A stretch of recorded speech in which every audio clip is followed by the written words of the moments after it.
Bismillahirrahmanirrahim. Assalamualaikum warahmatullahi wabarakatuh. Alhamdulillah, alhamdulillahi rabbil alamin, wa bihi nasta'in, wa ala umri dunya waddin, wassalatu wassalamu ala nabiyyina Muhammadin wa ala alihi wa sahbihi ajma'in, amma ba'du. Allahumma alimna ma yanfa'una wa zidna ilman. Yang saya hormati pengurus DKM Masjid JGC, para tokoh masyarakat, jamaah sholat maghrib yang dirahmati oleh Allah Subhanahu wa Ta'ala. Pada maghrib kali ini kita akan membahas tentang salah satu rukun daripada nikah, yaitu al-ijabu wal qabul, ijab kabul. Jamaah salat maghrib yang dirahmati oleh Allah Subhanahu wa Ta'ala, wa kullun minal ijabi wal qabuli qad yakunu lafdhan. Ijab kabul itu kadang-kadang berupa lafaz. Biasa kita lihat di dalam akad nikah, saya nikahkan anak kandung saya, nah itu lafaz. Saya terima, nah itu lafaz, keluar dari lisannya. Wa qad yakunu kitabatan au isyaratan, dan kadang-kadang berupa tulisan atau berupa isyarat. Nah, nanti akan kita bahas terkait dengan bagaimana menggunakan tulisan dan isyarat, apakah ada ulama yang membolehkannya atau tidak, dan apa syarat-syaratnya. Wa alfazul ijabi wal qabul, lafaz-lafaz ijab qabul itu minha ma huwa muttafaq, ada yang disepakati oleh para ulama lafaznya. Wa minha ma huwa muttafaqun wa minha ma huwa mukhtalafun, ada juga yang terjadi perbedaan pendapat terkait dengan lafaznya.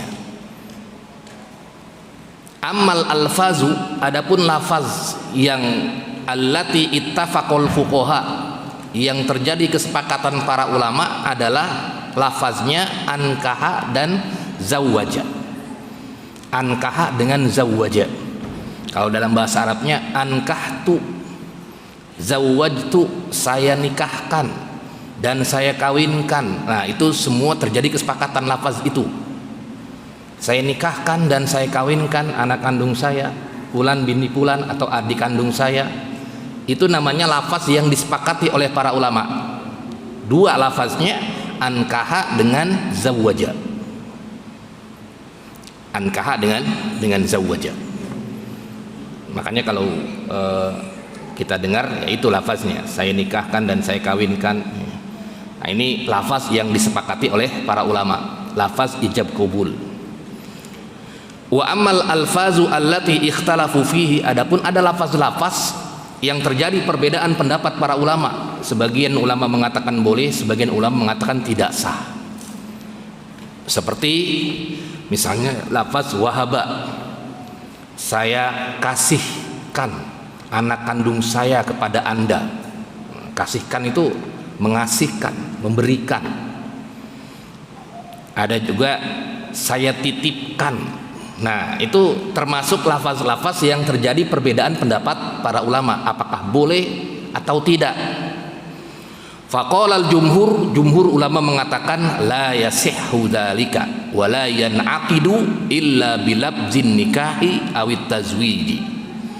Jumhur ulama mengatakan bahwasanya tidak terjadi, tidak sah illa bilabzin nikah, kecuali dengan lafaz nikah atau dengan lafaz kawin, tazwij. Saya nikahkan dan saya kawinkan, nah itu yang digunakan.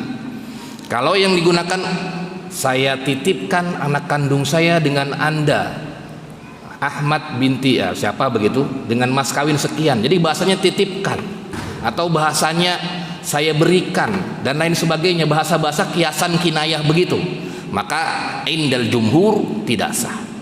Wala yan'aqidu, tidak terjadi, tidak sah kalau menggunakan selain dua tadi, selain lafaz nikah dan selain lafaz zawaj. Nah, nikah dengan zawaj, kalau dalam bahasa Arab, kalau kita bisa bahasa Arab pakai lafaz itu, ankah, saya nikahkan anak kandung saya, ankahtu ibnati ala mahri kaza. Nah, itu kalau pakai bahasa Arab. Kalau nggak mampu, nanti ada pendapat para ulama yang membolehkan kalau tidak mampu berbahasa Arab maka dia boleh berbahasa Indonesia atau berbahasa masing-masing yang dia kuasai. Saya nikahkan, kalau nikah berarti nikah menggunakan lafaz nikah. Kalau kawin ya zawaja, itu saya kawinkan, saya nikahkan dan saya kawinkan. Itu disepakati oleh para ulama. Sedangkan lafaz yang tadi yang kiasan-kiasan penuh dengan ya saya serahkan anak kandung saya kepada Anda dengan mas kawin segini, saya titipkan. Nah, itu hanya pendapat Imam Abu Hanifah saja yang membolehkan. Wa qala Abu Hanifah, pendapat Imam Abu Hanifah, yan'aqiduz zawaj, boleh menggunakan kalimat-kalimat tersebut bisarti niyatin, dengan syarat memang niatnya tadullu ala zawaj, menunjukkan adalah mengawinkan, menunjukkan menikahkan. Walaupun dia ucapkan saya serahkan anak kandung saya kepada Anda, tapi sebenarnya maksudnya adalah nikah dan kawin begitu. Nah, itu menurut pendapat Imam Abu Hanifah sah. Yang penting tujuannya adalah itu sedang menikahkan atau sedang mengawinkan, walaupun dengan lafaz kinayah tadi. Nah, ini indal Hanafiyah menurut pendapat Imam Abu Hanifah. Tetapi menurut jumhur tidak boleh, harus menggunakan dua kalimat yang tadi. Jamaah salat maghrib yang dirahmati oleh Allah Subhanahu wa taala. Kemudian yang selanjutnya adalah terkait dengan al-alfazu ghairul arabiyah, lafaz-lafaz yang selain menggunakan bahasa Arab. Ittafaqul ulama, memang sepakat ya, para ulama ini ala annal ajnabi, orang yang bukan non Arab tapi yang ia tidak mampu berbahasa Arab, yasihu in'iqadu zawajihi bi lughatihi allati yafhamuha, sah menggunakan bahasa sendiri ya, bahasanya yang dipahami, wa yatakallamu biha, boleh kalau memang ia tidak mampu menggunakan bahasa Arab, daripada keder dia. Nah, lebih baik udah bahasa yang ia mampu saja diucapkannya. Ini menurut pendapat kebanyakan para ulama, bahkan disepakati di sini boleh ya, boleh menggunakan selain bahasa Arab. Li'annahu ajizun anil arabiyah, karena dia tidak mampu menggunakan bahasa Arab. Fasaqata anhu nutku bil arabiyah, maka dia gugur. Jadi tidak, nggak apa-apa dia tidak membaca selain bahasa Arab. Membaca bahasa Arab tapi selain bahasa Arab dia boleh. Amma idza kana al-aqid, adapun kalau ia bisa bahasa Arab, yuhsinut takallum bil arabiyah, ia pinter bahasa Arab. Nah, pinter bahasa Arab ya. Fazahabal jumhur ulama mengatakan maka dia adalah harus menggunakan dengan bahasa Arab. Kalau dia memang qadirun, gemar atau mampu, baik, bagus bahasa Arabnya, lalu udah pakai begitu saja, pakai bahasa Arab. Maka di sini la yajuzu zawaju illa bil arabiyah, tidak boleh menikahkan kecuali dengan bahasa Arab. Liman qudira alaiha, kecuali liman qudira alaiha, bagi orang yang mampu berbahasa Arab. Faman qudira ala lafziz zawaj, kalau dia mampu menggunakan lafaz bahasa Arab, mengerti bahasa Arab, maka pergunakan lafaz bahasa Arab. Lam yasih bi ghairiha, tidak sah menggunakan bahasa-bahasa yang lainnya. Wa illa, kalau dia tidak mampu, ya kebanyakan ya kita semua ini ya nggak mampu menggunakan bahasa Arab, maka ya juzu zalika, maka boleh menggunakan selain bahasa Arab. Jamaah salat maghrib yang dirahmati oleh Allah Subhanahu wa taala. Kemudian kita lanjutkan masih terkait dengan ijab qabulnya, masih terkait dengan ijab qabul. Terkait dengan tulisan atau dengan isyarat. Ya, dengan tulisan atau dengan isyarat. Bagaimana ini? Dia nggak ngomong, saya nikahkan, saya terima nikahnya, tapi dengan tulisan atau dengan isyarat misalnya. Bagaimana para ulama memandangnya? Yang pertama di sini, yan'aqiduz zawaju ahyanan bil kitabi awil isyarati, memang bisa sah dengan syarat-syarat sebagai berikut. Sahnya dengan syarat-syarat sebagai berikut. Tafsirnya seperti ini. Yang pertama, an-natiqu fi halil hudur,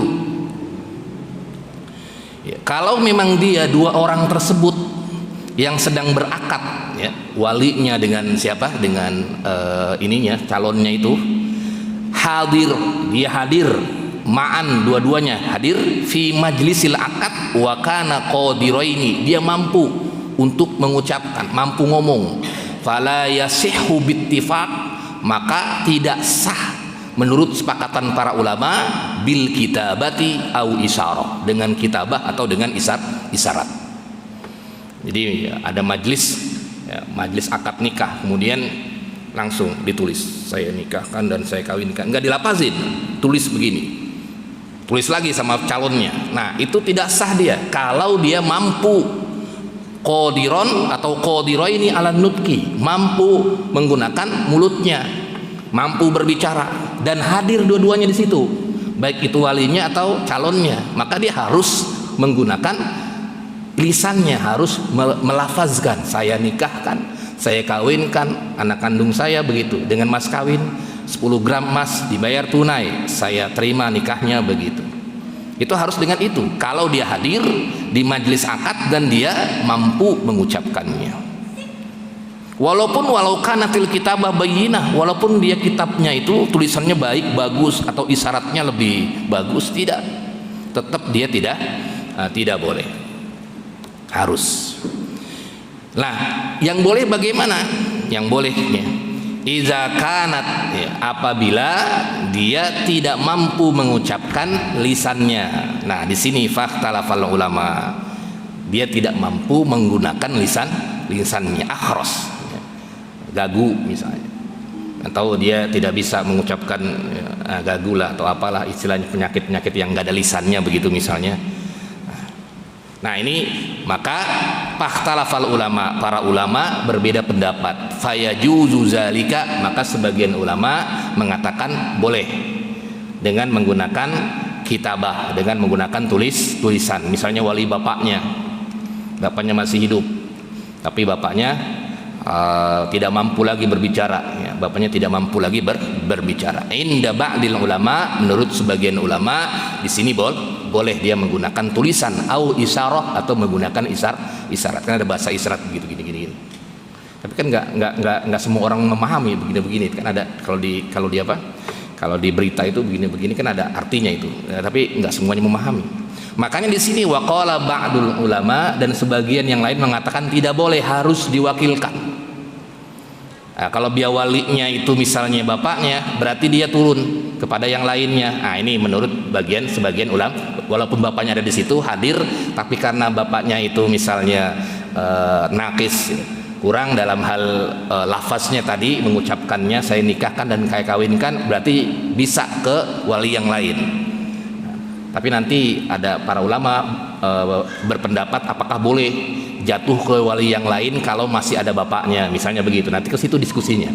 Tapi memang di sini kalau bapaknya dalam keadaan sehat walafiat, lafaznya kelihatan, lafaznya jelas, berarti bapaknya yang akan menikahkannya itu, saya nikahkan dan saya kawinkan. Tapi kasusnya bapaknya tidak bisa ngomong, alias misalnya gagu atau dan lain sebagainya, begitu. Maka inda ba'dil ulama, menurut sebagian ulama dia boleh menggunakan kitabah atau isyarah. Wa inda ba'dil ulama, dan sebagian lagi mengatakan dia tidak boleh, artinya dia harus mewakilkan atau turun. Kalau dia wali berarti yang lain, kalau dia wali berarti yang lainnya. Lalu bagaimana kalau yang menikahnya, ya, calon mempelai wanitanya, kan bisa nanti ada bab taukil, bab mewakili. Nah, itu ada juga bab mewakilinya. Tapi di sini terkait dengan tersebut, ya, kalau babnya kitabah dengan isyarah tadi, kitabah dengan isyarah.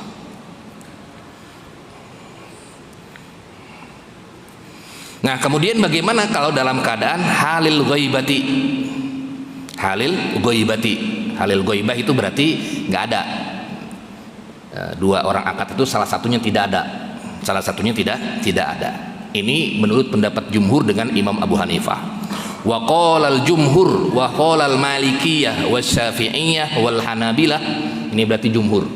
Malikiyah, Syafi'iyah, Hanabilah, jumhur la yan'aqiduz zawaj. Tidak sah, tidak boleh, harus menggunakan lafaz, ya. Tidak boleh menikahkan itu dengan kitabah, dengan tulisan atau dengan isyarat, baik itu fi hudurin, baik itu dalam keadaan hadir atau dalam keadaan goib. Harus benar-benar ucapan langsung, harus benar-benar ucapan, tidak boleh gitu. Tidak boleh. Ini menurut pendapat jumhur. Jadi harus menggunakan lafaz atau tidak boleh menggunakan tulisan atau isyarat. Hanya pendapat Imam Abu Hanifah saja yang membolehkannya dalam keadaan goib, misalnya mewakilkan, tapi dalam keadaan goib. Ya, dia menulis tazawwajtuka misalnya, ibnati, ya misalnya. Kalau dulu mungkin tulisan ya, kalau dulu tulisan. Kalau sekarang mungkin bukan tulisan, makanya sekarang ada namanya disebut dengan nikah online. Tapi saya baca di fatwa MUI itu tidak boleh nikah online itu tidak boleh tapi dengan syarat-syarat, ada syarat-syarat ketat juga di situ. Kalau saya baca itu nanti ada syaratnya adalah harus fi majlisin wahid. Fi majlisin wahid itu artinya harus satu majlis. Ya, berarti kalau yang ada dua akad, yang satu kan ada dua yang akad itu, yang ijab dan kabulnya, berarti harus satu majlis. Kalaupun yang satu tidak ada, harus ada yang mewakilinya. Nah, berarti tetap dia ada di tempat tersebut. Nah, ini yang difatwakan oleh fatwa MUI terkait dengan nikah online. Ini baru-baru ya, fatwanya baru-baru tahun 2021 ketika masa pandemi, masa Covid itu ada fatwa MUI terkait dengan nikah online, apakah boleh atau tidak. Nah, di situ secara dasar, secara asalnya itu tidak boleh, karena memang harus ada mempelainya, kemudian saksi semua, ada semua begitu ya. Nah, boleh dilakukan nikah online kalau misalnya dia diwakilkan, tetap dia harus di majlisin wahid. Harus ada yang walaupun calonnya di sebelah sana, artinya di mana, di ujung sana, misalnya di pulau mana, tapi tetap ada yang mewakilkannya, ada yang mewakilkannya. Tadi tidak boleh misalnya saya nikahkan dan saya kawinkan pakai Zoom gitu. Saya nikahkan dan saya kawinkan anak kandung saya, kemudian di Zoom-nya saya terima nikahnya. Nah, itu tidak membolehkan. MUI tidak membolehkan. Bolehnya satu majlis.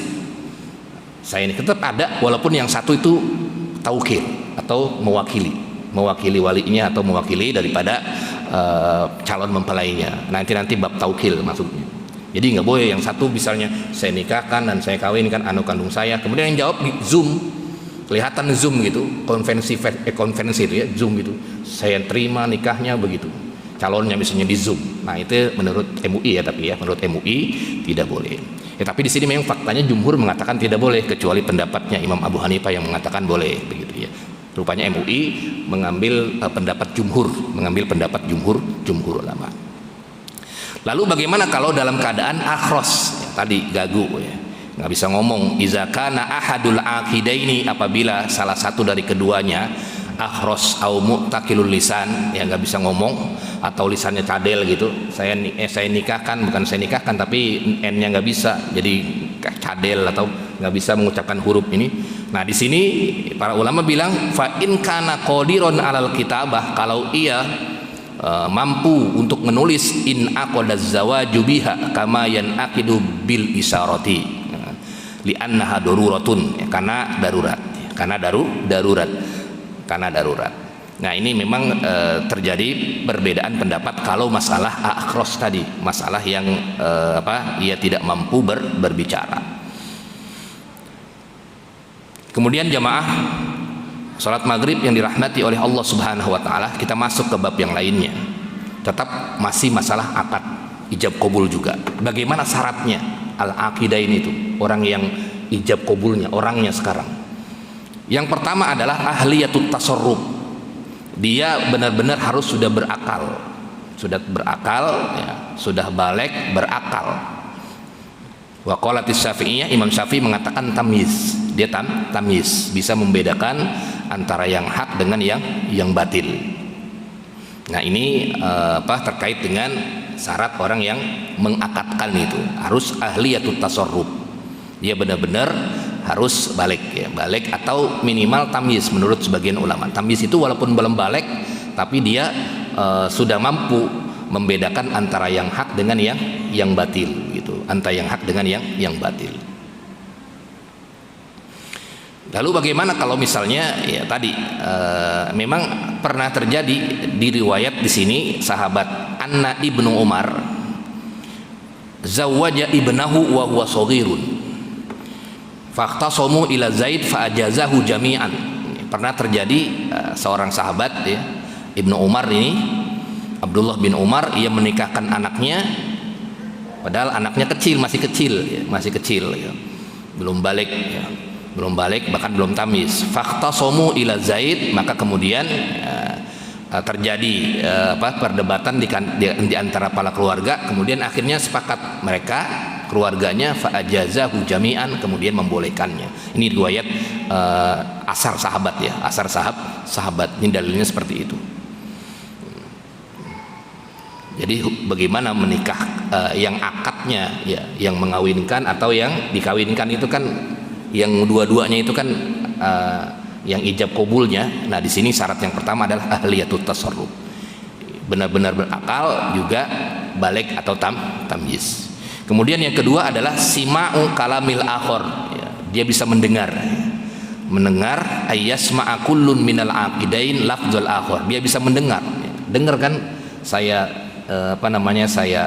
saya nikahkan dan saya kawinkan, itu berarti yang menerima juga harus dengar juga, dia harus dengar, nggak boleh nggak dengar. Kalau dia nggak dengar nanti nggak paham dia apa yang diomongkan, makanya harus dengar, dia harus dengar. Kalau dia tidak dengar, maka sebagian ulama menyarankan dengan menggunakan kitabah atau isyarat.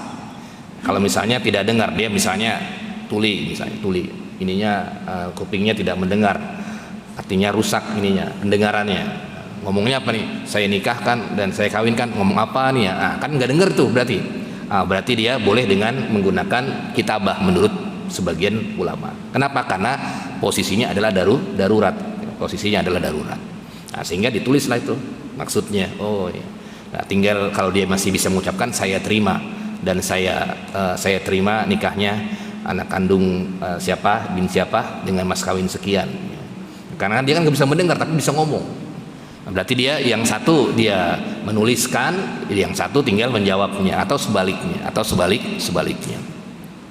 Kemudian kalau buat perempuannya ini antakuna unsa. Ya, calon mempelainya ini perempuan ya benar-benar perempuan murni, dia muhaqqiqatun al-unusah, benar-benar murni. Fala yanaqidu, tidak sah dia menikah dengan laki-laki, enggak ada laki-laki menikah dengan laki-laki, perempuan menikah dengan perempuan. Awil khunsal muskil, atau khunsa itu adalah yang punya alat kelamin dua. Ya, tapi muskil yang tidak jelas ini cenderungannya kemana. Tapi kalau kecenderungannya dia walaupun punya kelamin dua, kemudian dia kecenderungannya ke wanita, maka sah. Ya, kalau zaman dulu kan tidak ada yang namanya operasi-operasian. Tetap kalau punya kelamin dua ya tetap aja dia jalan begitu saja sampai gede pun punya kelamin dua. Namanya khunsa kalau dalam bahasa Arabnya. Tapi kalau zaman sekarang kan bisa dengan operasi, jadi nggak ada lagi yang satunya. Tapi di sini kalau misalnya khunsanya muskil, ya yang tidak bisa diketahui ini mau laki-laki atau perempuan, maka dia tidak sah, tetap tidak sah. Kemudian yang kedua lah, perempuannya itu adalah alla takuna muharrama, bukan satu mahramnya ala rajul, itu pada laki-laki calonnya itu, yang nggak bisa menikah dengan adiknya, ibunya, kakaknya dan lain sebagainya. Fala yanaqidu, maka tidak terjadi yang sedang berakad itu dia menikah dengan albin, dengan anak perempuannya, dengan saudaranya dan lain sebagainya. Kemudian menjamaah salat maghrib yang dirahmati oleh Allah Subhanahu wa taala. Kemudian di sini ada surutu sighatil aqd, syarat-syarat sigot akadnya itu ada pertama adalah ittihadul majlis, akadnya itu. Syarat-syarat akadnya itu yang pertama adalah ittihadul majlis, dalam satu majlis. Ittihad itu adalah satu majlis. Ya, ini kita sekarang satu majlis nih. Kalau yang satu di sini, yang satu di masjid yang lain itu beda majlis. Tapi kalau ittihadul majlis ya ini satu majlis. Nah, akadnya itu ijab qabulnya harus satu majlis. Ya, saya nikahkan dan saya kawinkan anak kandung saya. Jawab langsung. Nah, saya nikah begitu. Wa ayyakunal ijabu wal qabul fi majlisin wahid, dalam satu majlis. Li anna syartul irtibat ittihaduz zaman. Fa in ikhtalafal majlis, kalau misalnya majlisnya berbeda, fala yanaqidu al aqd, maka tidak terjadi akad, tidak terjadi akad ya, kalau majlisnya berbeda. Jadi dalam satu akad ijab qabul itu harus satu majlis, harus satu majlis. Bahkan indal jumhur ulama yustaratul faur, harus langsung. Makanya ada kalau pegawai KUA nggak boleh jeda ya, langsung nih saya nikahkan dan saya kawinkan anak kandung saya fulanah dengan fulana binti fulan dengan mas kawin segini di mari tunai, langsung saya gini. Itu namanya yustaratul faur. Indal jumhur, menurut jumhur ulama, yustaratul faur, disyaratkan langsung ya, segera langsung, ijab qabul langsung, satu kesatuan dijawab langsung. Bi alla yafsilu bainal ijab wal qabul fasilun, yang tidak ada fasil, tidak ada pemisah antara ijab dan qabulnya. Saya terima nikahnya dan saya kawinkan anak kandung saya dengan mas kawin segini, dibayar tunai. Kemudian yang jawabnya tadi dulu berapa ya tadi ya? Nah, itu nggak begitu, berarti dia harus benar-benar langsung saya terima dan saya terima nikahnya, langsung begitu, langsung satu napas lah bahasanya, kalau bahasa orang KUA itu ya, bahasa para penghulu, satu napas kita nih, saya kawinkan dan saya nikahkan, itu maksudnya satu napas ya, ini ya segera, tidak ada pemisah satu sama lain. Bahkan ibaratus Syafi'iyah, Imam Syafi'i ibaratnya itu yustaratu allayatulul fasl fil lafzail al-aqidain ba'dal ijab wal qabul fa in talla durra li anna taulal faslu yakhrujul qabul. Maka bahkan Imam Syafi'i lebih ketat lagi, dia harus disyaratkan benar-benar tidak boleh terlalu terlalu jeda begitu, langsung satu napas bahasanya. Nah, itu disyaratkan seperti itu. Kalau memang tidak seperti itu, maka dor bisa membadorotkan, takut tidak sah. Ini ijtihadnya Imam Syafi'i. Tapi jumhur mengatakan tetap yustaratu al-faur, dia langsung, tidak boleh ada jeda pemisah antara ijab dan qabulnya,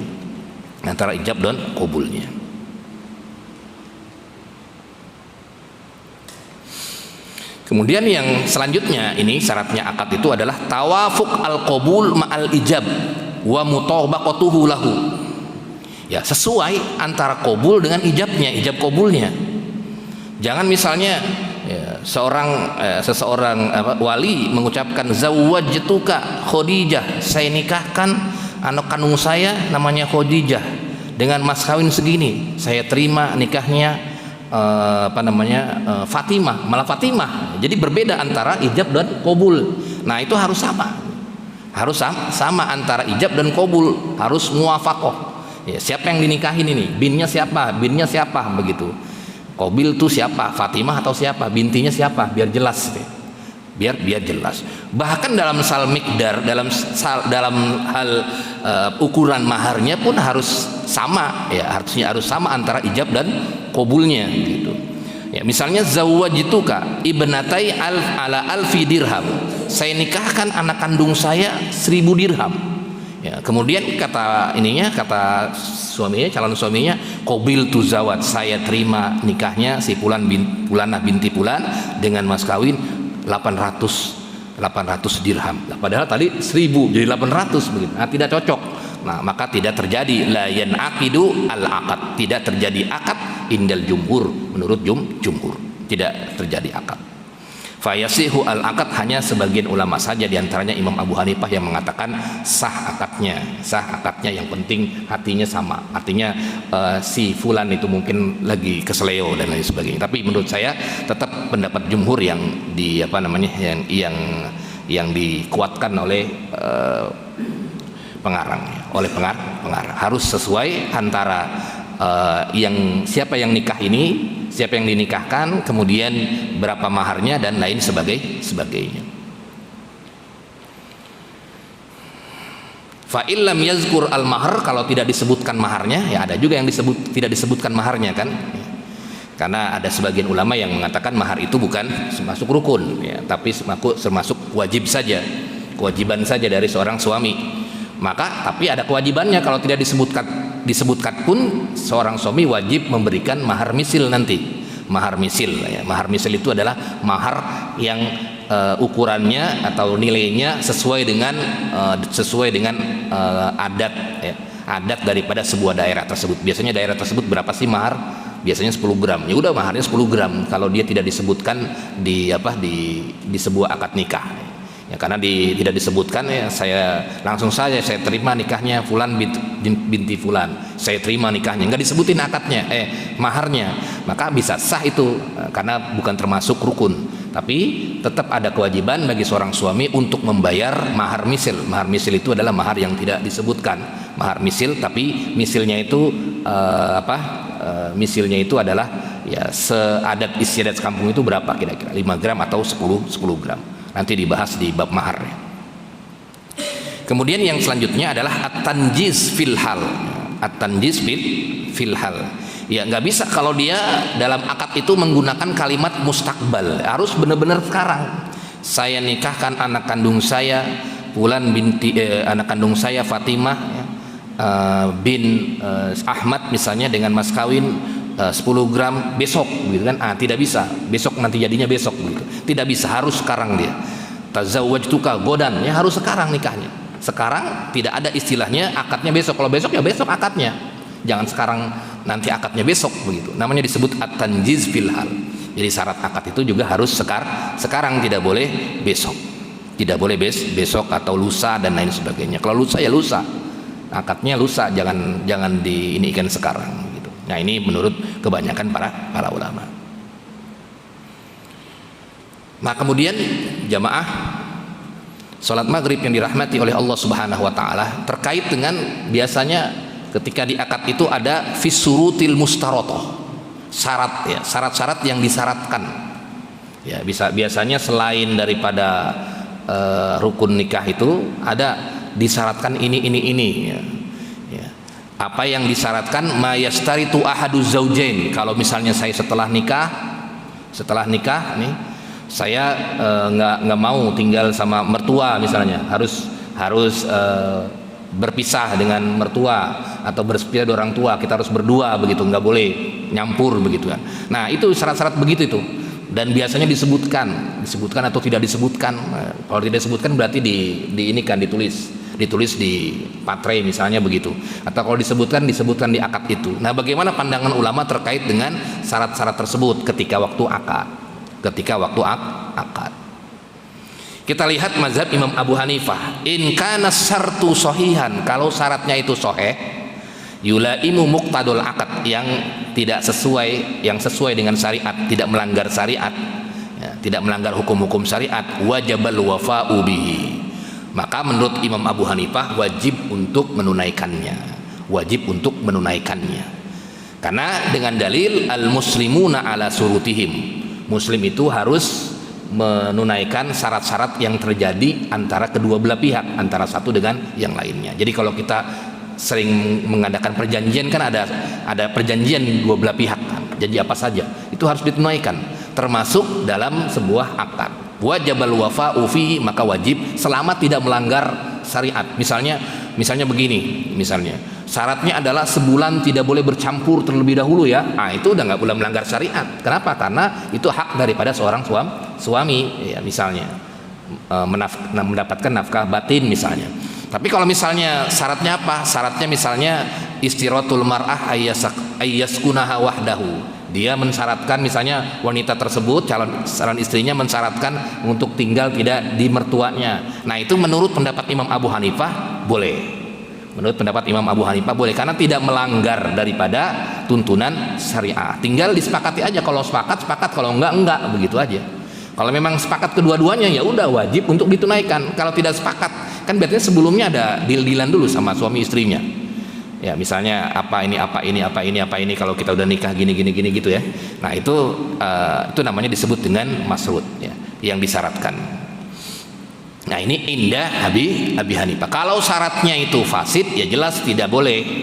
Kalau syaratnya syarat fasid yang melanggar syariah tidak boleh. Nah, berbeda dengan Imam Malik dan Imam Syafi'i, itu tidak boleh adanya syarat-syarat tersebut. Tidak boleh ada syarat-syarat tersebut di dalam akad tersebut. Fasartus sahih, memang ada dua ini, ada surutus sahihah dan surutu ghairus sahihah. Ada syarat-syarat yang sahih, ada syarat-syarat yang tidak sahih. Fasurutus sahihah ghairul makruhah, syarat-syarat yang sahih itu adalah syarat-syarat yang sesuai dengan syariat dan disepakati dalam akad. Misalnya seorang suami syaratnya harus menafkahkan istrinya. Nah, itu maksudnya itu menurut pendapat Imam Malik dan Imam Syafi'i. Itu yang dijanjikan syarat. Seorang suami harus misalnya memberikan nafkah pakaian sandang misalnya, begitu. Atau jadi bukan syarat-syarat yang tadi yang lebih-lebih itu, yang di luar itu. Jadi ini memang ini yang menurut pendapat Imam Malik dan Imam Syafi'i ini adalah ini syarat-syarat yang sahih, syarat-syarat yang dibenarkan dalam sebuah akad. Silakan yang seperti itu. Tapi kalau syarat-syarat yang ghairus sahihah bahkan makruh tidak boleh, itu syarat-syarat yang ya tadi lebay, la tata'allaq bil akad, tidak berhubungan dengan akad misalnya. Nah, ini menurut pendapat Imam Malik dan Imam Syafi'i tidak terjadi. Sah akadnya, tapi syarat-syaratnya tidak perlu dilaksanakan. Akadnya sah, akad nikahnya, tapi syarat-syaratnya tidak perlu dilaksanakan. Kenapa sebabnya? Nah, di sini allati la tata'allaq bil aqd, dia tidak berhubungan dengan akad. Aula tunafil maksud minal aqd, dia tidak menafikan akad nikah tersebut. Misalnya syartu adami ikhrajiha, enggak boleh misalnya pindah rumah ke sini, nggak boleh tinggal di mertua dan lain sebagainya. Ini kan syarat-syarat yang tafdilat saja, yang apa, syarat-syarat yang menurut pendapatnya Imam Malik dan Imam Syafi'i itu disebut syarat-syarat yang ghairus sahihah dan makruh hukumnya dilaksanakan. Artinya bukan dilaksanakan, disyarat-syaratkan ketika nikah itu tidak boleh. Dan hukumnya bagaimana? Hukumnya tidak boleh dipenuhi, tidak boleh dipenuhi karena syaratnya adalah tidak sahihah, tidak sahih, kecuali syarat yang sahihah tadi yang sesuai dengan ya tadi misalnya istri yang seorang suami tidak boleh melakukan KDART, memukul dan lain sebagainya, itu masih bisa, masih masih dalam kategori, menurut saya itu masih dalam kategori sahihah.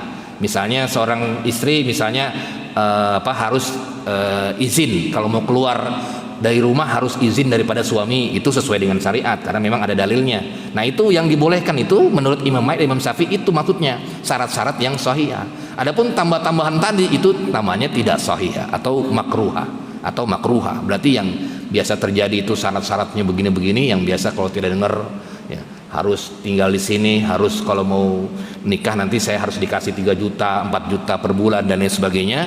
Nah, itu tidak sah, tidak boleh dipenuhi menurut pendapat Imam Syafi'i dan Imam Malik. Walaupun tadi Imam Abu Hanifah boleh asalkan tidak melanggar syariat ya. Asalkan tidak melanggar syariat.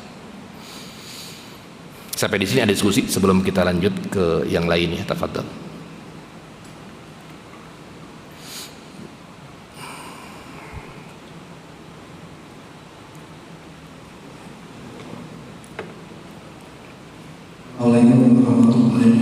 Waalaikumsalam warahmatullahi wabarakatuh.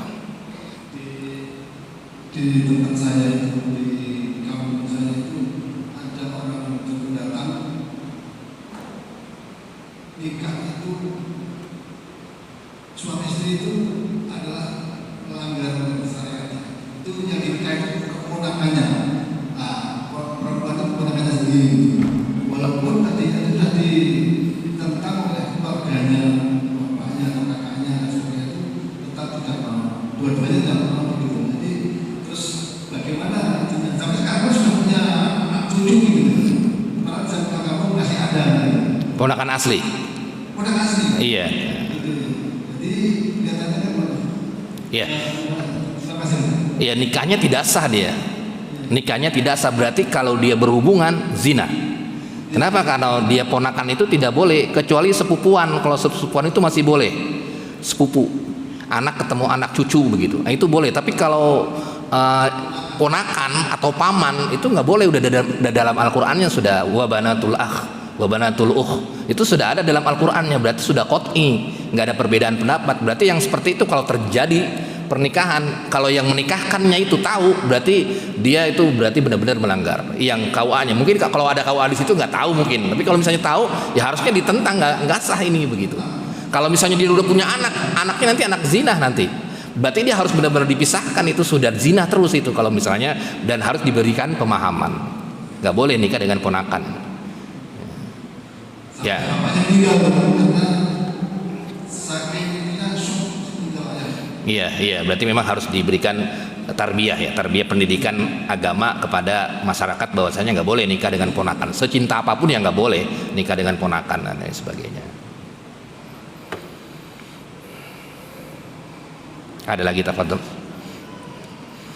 Taib, ini kita lanjut ya, kalau tidak ada.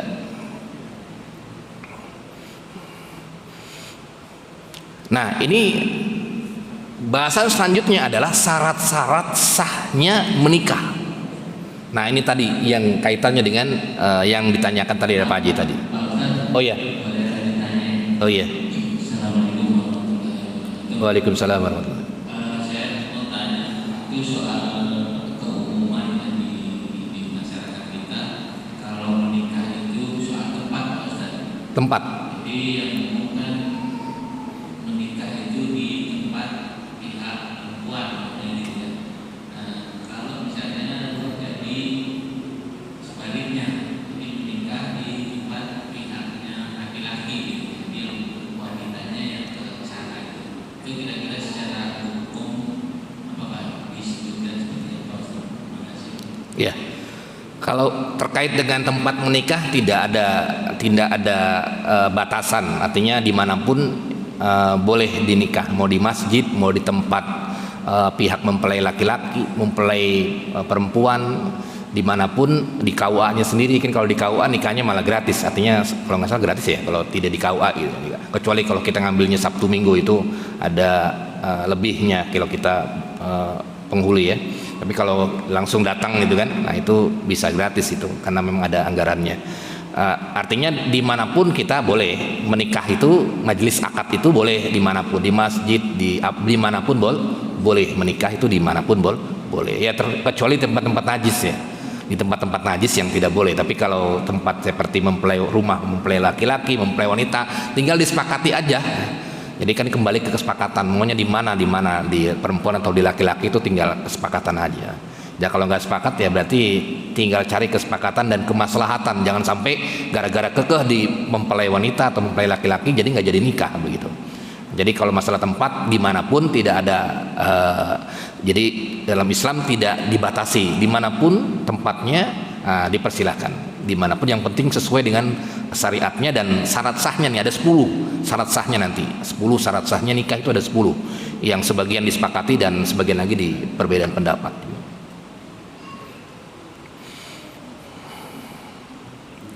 Ada lagi, tafadhol silakan. Baik, lanjut ya. Kalau tidak ada, jadi ada syarat-syarat yang sah, syarat sahnya nikah. Jadi kalau tidak dilaksanakan ini, maka tidak sah nih nikahnya. Ini ada 10. Ada 10. Yang pertama adalah al-mahalliyatul far'iyah. Ini terkait dengan status daripada yang menikah. Alla takunal mar'atu, tadi yang tadi pertanyaan tadi, bahwasanya wanita yang dinikahi itu bukan semahram. Bukan semahram, baik itu semahram muaqqatah atau muabbadah. Semahram muabbadah itu adalah ya ponakan, kemudian adik, kakak, nah, itu semua muabbadah, selama-lamanya nggak boleh nikah sama dia. Tapi yang muaqqatah biasanya kalau sudah nikah kemudian bercerai, nah itu kan sudah orang lain dia, nah itu boleh ya. Misalnya ia menikah dengan seorang perempuan, kemudian ya berarti kan dia nggak boleh nikah dengan adiknya ya, karena nggak boleh mencampuri antara kakak dengan adiknya. Nah kemudian kalau sudah bercerai, nah atau menikah lagi, atau artinya sudah bercerai atau meninggal salah satunya, nah itu baru boleh. Atau misalnya dia sudah bercerai, dia menikah dengan saudaranya atau mertuanya misalnya, itu bukan mertua lagi. Tapi kalau sudah bercerai, sudah habis itu, nah itu berarti bukan statusnya, bukan mertua lagi. Makanya di sini ada istilahnya mahram muaqqatah dan muaqqat dan mahram muabbad. Muabbad itu yang selama-lamanya itu kakak, adik, ponakan. Nah itu bibi, nah itu semua yang selama-lamanya nggak boleh nikah. Tapi kalau yang tidak selama-lamanya ya tergantung, kalau dia nikahnya selama-lamanya ya nggak boleh juga. Tapi kalau dia sudah bercerai, nah itu biasanya sudah menjadi orang lain. Nah itu baru boleh nikah dengan siapapun keluarganya, karena sudah bukan keluarga lagi begitu. Nah ini yang pertama, syarat yang pertama, dia harus bukan semahram, bukan semahram. Kalau semahram maka dia tidak sah nikahnya dan harus dipisahkan, karena nikahnya nikah batil itu, nikahnya sudah tidak sah, berarti harus dipisahkan. Kalau tahu wajib memisahkannya, wajib memisahkan pernikahan tersebut agar tidak diklaim atau tidak dihukumi zina. Tapi mudah-mudahan bermanfaat. Nanti kita lanjutkan terkait dengan 10 syarat-syarat sahnya menikah. Kurang lebihnya mohon maaf kalau ada kata-kata yang salah datangnya dari saya sendiri. Marilah sama-sama kita tutup dengan membaca doa kafaratul majlis. Subhanakallahumma bika asyhadu an la ilaha illa anta astaghfiruka wa atubu ilaik. Assalamualaikum warahmatullahi wabarakatuh.